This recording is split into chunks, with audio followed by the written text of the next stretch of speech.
And so, good morning Jerusalem. So, yun no. Maaga pa lang. So, mga mag-8 pa lang. So, nagbe-breakfast na si Aba sa may coffee shop.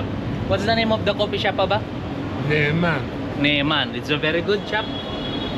Very good shop daw. So, ngayon ay ang araw na gagawin kong posible ang sobrang imposible. So, sasakay kami ni Aba ng train mamaya. Papakita ko sa inyo kung saan ang destination namin.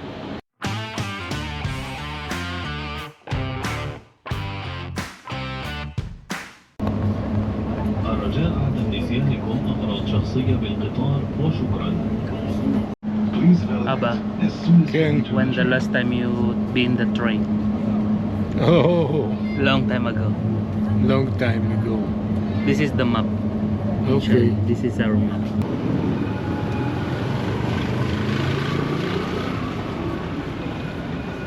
And now we are here in I love Jerusalem.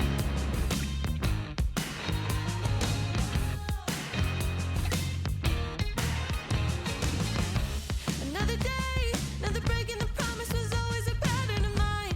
It's the way that I learned that the game it was only a matter of time. And I pray that I don't have to pay for it yet, but I'm willing to gamble on a bet. I'm willing to forgive and forget.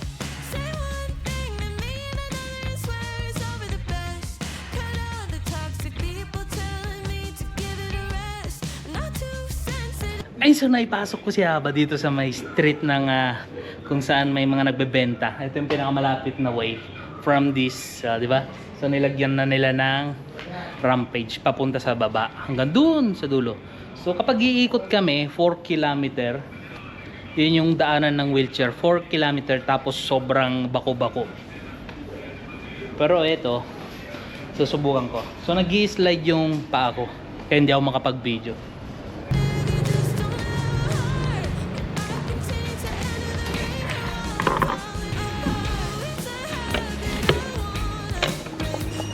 Ayun, so nandito kami na so umiinom kami ng orange juice. So gusto niya ba ng orange juice? How can you say that you walk in this street again? Great. Great.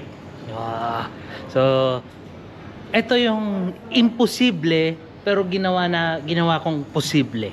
Yan, so tingnan nyo naman, sobrang hirap ng mga pababa.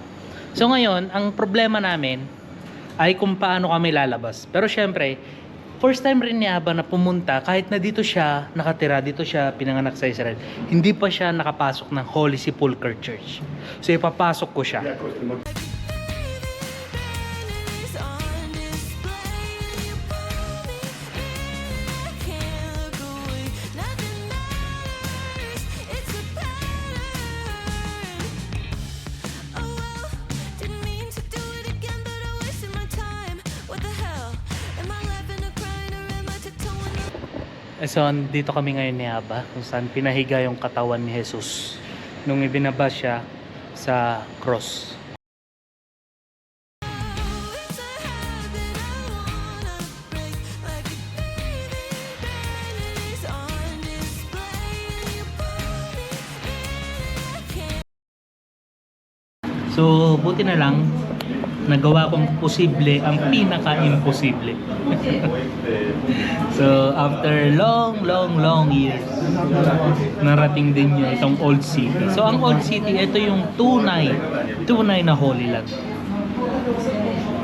So kumain lang kami ng falafel, ay ng hummus. At sobrang sarap, sabi niya.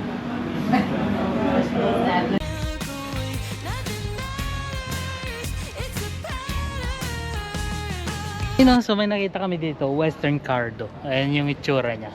Aba, what is Western Cardo? The Western Cardo was the people Yes. who sell and buy come here. It's like a market here? Yes. Oh, so parang pinakalumang market daw nung unang panahon dito sa lugar na to. Di ba? So at least napuntahan ulit niya ba itong mga lugar na to. Kahit mahirap, kakayanin.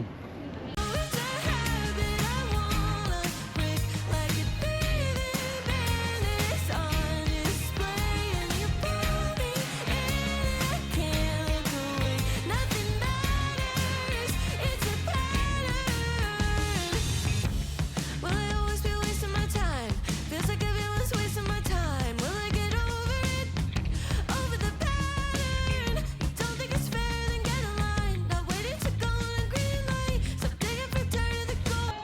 Ayun, so nakauwi na kami ni Aba. So grabe ang init sa labas. So hindi ako makapag-video sa daan kasi ang hirap talaga nung daanan na habang tinutulak mo yung wheelchair kasi paikot yun. So dumaan kami sa 4 kilometer nung pauwi na. So Aba, But how's the experience? very good. Very good. Yun, so did you like it? I like it very much. Yeah, yun. So, dito muna kami sa hotel na magpapahangin kasi sobrang init. So, see you again next vlog.